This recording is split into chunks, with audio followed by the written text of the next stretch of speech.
इसकी शादी कराओ, 55 साल का हो गया, कब करेगा शादी है? हाँ भाई, शादी मेरी भी लेट हुई थी, लेकिन 34 साल में हो गई थी, तो क्या 84 साल का हो गया शादी करेगा क्या? मैं कांग्रेस के भाइयों से कहना चाहूंगा कि आप अपने अध्यक्ष की शादी कराओ ताकि उसका दिमाग ठीक हो कुछ देश के अंदर। मैं ये अपील करूंगा कांग्रेस पार्टी के लोगों से, सारा काम छोड़े और उसको कोई काम लगाए, अपना घर बसाए। ऐसे घूमने से कोई नहीं मिलेगा। भारत जोड़ो यात्रा, कहाँ से भारत जुड़ गएगा आपसे? कोई राहुल की यात्रा में जा रहा है, आप देखिए कांग्रेस के नेता, और राहुल की यात्रा के फोटो कैसे वायरल हो रहे हैं बताओ। फिल्मी हीरोइनें जा रही साथ। और राहुल तो मेरे को लग रहा है कि इसके दिमाग के फ्यूज उड़ गए राहुल गांधी। आपने वो वीडियो देखे क्या? आप बताओ कौन सा इंग्लैंड अमेरिका है क्या? वो चाहे जैसे हरकतें कर रहा है पागलों की तरह। इसका टाइम पे इलाज क्यों नहीं कराते इसका समय पे? और मैं तो कहना चाहूंगा, सरदार शहर के अंदर 18 के अंदर भी राष्ट्रीय लोकतांत्रिक पार्टी चुनाव लड़ी, छोटे भाई बलदेव जी को लड़ाया था चुनाव। उस समय मैं सरदार शहर के अंदर एक सभा कर के गया था, गांव नहीं आ पाया था क्योंकि उस समय पूरे राजस्थान में चुनाव थे और मेरे भरोसे 57 उम्मीदवार राजस्थान में चुनाव लड़ रहे थे। 49 जगह मैंने उपस्थिति दर्ज कराई। खींवसर के अंदर खींवसर की जनता ने कहा कि हनुमान जी आप एक सभा करो, हम आपको जिता देंगे, आप राजस्थान संभालो। भाइयों 3 विधायक जीते, जिसमें 2 शेड्यूल कास्ट के विधायक थे, एक में खुद जीता। और कई जगहों पे मजबूती से नौजवान नेता तैयार हुए, यादव समाज से नेता तैयार हुए, गुर्जर समाज से हुए, मीणा समाज से हुए। मैंने तमाम जातियों को टिकट दिया 18 के अंदर। और 19 जब आया तब मैंने कहा मुझे क्या करना चाहिए, तो नौजवानों की आवाज आई कि आपको मोदी के साथ गठबंधन करना चाहिए। मैंने भाइयों मोदी के साथ गठबंधन किया और नागौर की सीट से मैं एमपी बना, दिल्ली गया। और दिल्ली के अंदर मुझे पता है कि 6-8 महीने जब चला, कोरोना काल आ गया और किसान विरोधी तीनों बिल दिल्ली की सरकार लेके आई। तब यहाँ के किसानों ने कहा, पंजाब हरियाणा राजस्थान के इस इलाके के किसानों ने कहा, किसान के बेटों ने कहा, हनुमान जी आप मोदी की गोदी में बैठ गए, छोड़ो मोदी को, मोदी किसान विरोधी है। भाइयों किसान के बेटे तो देश की लोकसभा में कई और हैं। आपके यहाँ से भी किसान का बेटा ही है, सीकर से भी किसान का बेटा है, झुंझुनू से भी किसान का बेटा है, बाड़मेर से भी किसान का बेटा है, हरियाणा से भी है, उत्तर प्रदेश से भी। लेकिन गुस्सा किसी को नहीं आया। जब किसान कौम तकलीफ में थी देश के अंदर, एक ही व्यक्ति सत्ता छोड़ के सड़क पे आया, वो नागौर का सांसद था जिसने मोदी की सत्ता को ठोकर मारी और अपने भाइयों का साथ देके 70 दिन तक नेशनल हाईवे जाम करके सड़क पे बैठा रहा। मैंने जब पार्टी बनाई थी तो एक ही बात कही थी, ये पार्टी जवान और किसान की पार्टी है। जब भी जवान किसान को मेरी आवश्यकता पड़ेगी मैं हमेशा सड़क पे मिलूंगा। और भाइयों राजस्थान के अंदर आप देख रहे हैं कि कांग्रेस का राज है। कांग्रेस 2 धड़ों में बटी हुई है। पायलट सीएम बनना चाहता है, गहलोत रहना चाहता है। बीजेपी बिना दूल्हे की बारात है, 12 दूल्हे और एक लुटेरी दुल्हन भारतीय जनता पार्टी के अंदर है। तो आप ये बताएं ये बारात कहाँ पे तोरण मारेगी जब इनका दूल्हा दुल्हन का हिसाब किताब नहीं, कौन जाएगा तोरण मारने? ये भारतीय जनता पार्टी की स्थिति है। विपक्ष की भूमिका बीजेपी नहीं निभा रही है। 4 साल के अंदर हर पेपर आउट हुआ राजस्थान के अंदर, भारी भ्रष्टाचार हुआ, मंत्रियों पे विधायकों पे हत्या लूट बलात्कार के आरोप लगे उनके परिवारों पे, लेकिन बीजेपी चुप रही। लंपी से गौ माता खत्म हो गई, कोरोना से हमारे नौजवानों ने दम तोड़ दिया, टिड्डी ने फसलें बर्बाद कर दी, लेकिन भारतीय जनता पार्टी के मुंह पे ताला लगा हुआ है। वो तो कह रहे हैं कि मोदी की हवा चलेगी और हम सबको मोदी जीता के ले जाएगा, और नारे लगाते हैं मोदी ये तो मुमकिन है, मोदी ये तो मुमकिन है। तो मैंने कहा मोदी मुमकिन हुआ तो नहीं। खींवसर में जब मैं 13 का चुनाव लड़ रहा था तो नरेंद्र मोदी ने 2 सभाएं करी थी मेरे खिलाफ। कितनी? 2 सभाएं। और दोनों सभाओं करने के बाद भी भारतीय जनता पार्टी की जमानत जब्त हुई थी खींवसर सीट पे 2013 के अंदर। मोदी ये तो मुमकिन नहीं है, किसान और जवान है तो मुमकिन है। ये नारा आप लोगों को देना है। मैं कोई व्यक्तिगत किसी के खिलाफ नहीं हूं। लोग मेरे पे जातिवाद का आरोप भी लगाते हैं। हाँ, मैं जिस जाति से आता हूं उस जाति को आगे बढ़ाने की बात करता हूं, लेकिन साथ साथ में ये भी बात करता हूं कि जाट, मुस्लिम, मेघवाल, यादव, गुर्जर, मीणा तमाम जातियों को जब तक आगे नहीं बढ़ाएंगे तब तक इस राजस्थान और इस देश का विकास नहीं हो सकता। सारी जातियों को साथ लेने का अगर राजस्थान में लेके कोई काम करता है, वो नागौर का सांसद है।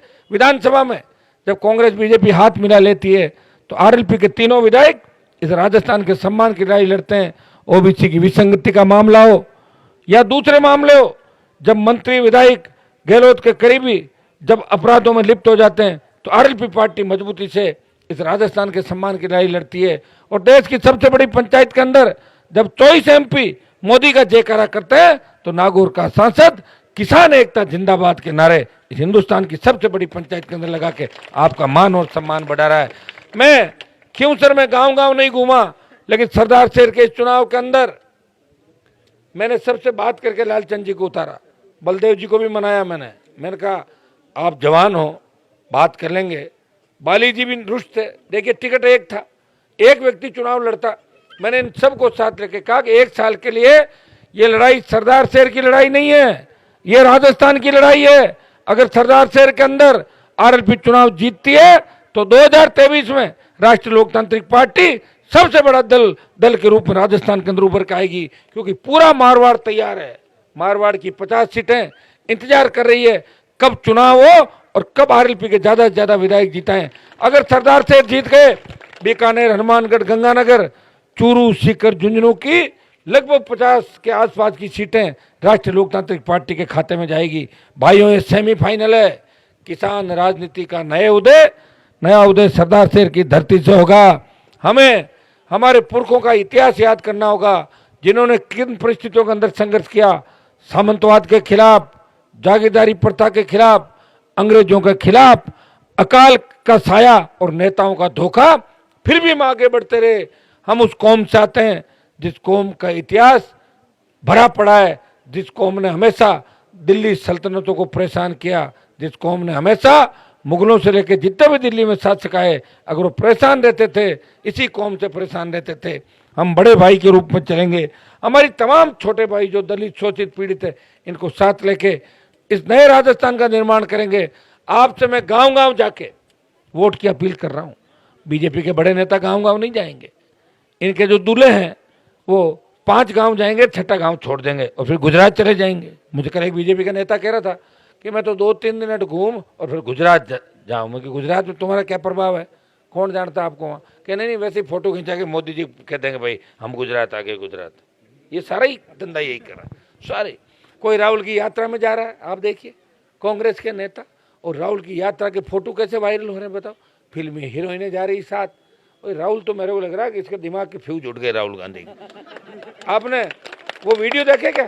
आप बताओ कौन सा इंग्लैंड अमेरिका है क्या? वो चाहे जैसे हरकतें कर रहा है पागलों की तरह। इसका टाइम पे इलाज क्यों नहीं कराते इसका समय पे? और मैं तो कहना चाहूंगा कि इसकी शादी कराओ। 55 साल का हो गया, कब करेगा शादी है? हाँ भाई, शादी मेरी भी लेट हुई थी, लेकिन 34 साल में हो गई थी, तो क्या 84 साल का हो गया शादी करेगा क्या? मैं कांग्रेस के भाइयों से कहना चाहूंगा कि आप अपने अध्यक्ष की शादी कराओ ताकि उसका दिमाग ठीक हो कुछ देश के अंदर। मैं ये अपील करूंगा कांग्रेस पार्टी के लोगों से, सारा काम छोड़े और उसको कोई काम लगाए, अपना घर बसाए। ऐसे घूमने से कोई नहीं मिलेगा। भारत जोड़ो यात्रा, कहाँ से भारत जुड़ गएगा आपसे? आपने जोड़ा ही था ना भारत को। पहले आपके पिताजी प्रधानमंत्री थे, आपकी नानी प्रधानमंत्री थी, और वो क्या थी, आपकी दादी थी, और नाना जी प्रधानमंत्री। सारे प्रधानमंत्री आप ही बने थे भाई, तो जोड़ लेते। उसमें मना किसने किया था? इस देश को बर्बाद करने में कांग्रेस ने भी कोई कोर कसर नहीं छोड़ी, और भारतीय जनता पार्टी ने भी बंटाधार किया देश का। अब पहले यह होता था कि अलग अलग स्टेट के अंदर गुंडागर्दी चलती थी, अलग अलग स्टेट की फ्रेंचाइजी थी। अब सारा होलसेल दिल्ली चला गया, दिल्ली से ही चल रहा है सारा काम बीजेपी का। तो आप सारी चीजें देख सकते हो। लड़ने वाले आदमी को मजबूत करो। किसान राजनीति देश में खात्मे की ओर है। हरियाणा हाथ से चला गया, यूपी हाथ से चला गया, नजरें राजस्थान पे। ये तो मुझे धन्यवाद दो कि अलग पार्टी बना के सत्ता छोड़ के 25 साल से लड़ रहा हूं। अगर मैं भी किसी की चप्पल उठा के मंत्री बन जाता तो लड़ने वाला कहां से लाते? आप ये तो बताओ।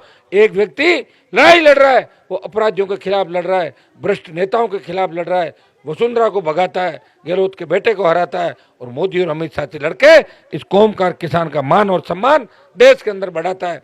भाइयों, या उपचुनाव जितने भी हुए राजस्थान के अंदर, उस उपचुनाव में बीजेपी ने कोई तीर नहीं मारा।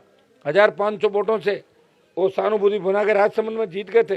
तो एक चुनाव तो खिंवसर का आरएलपी भी जीती थी, बल्लभनगर में सेकंड रहे, दरियावत भाजपा चौथे पे गई थी, जमान जब्त हुई, दरियावत में बीजेपी थर्ड पे चली गई थी, सुजानगढ़ में बीजेपी ने 4000 वोट हमसे ज्यादा लिए। सरदार शहर के अंदर एक दल को तीसरे तो धकेलना ही धकेलना है, लेकिन राष्ट्रीय लोकतांत्रिक पार्टी को चुनाव जिताना है।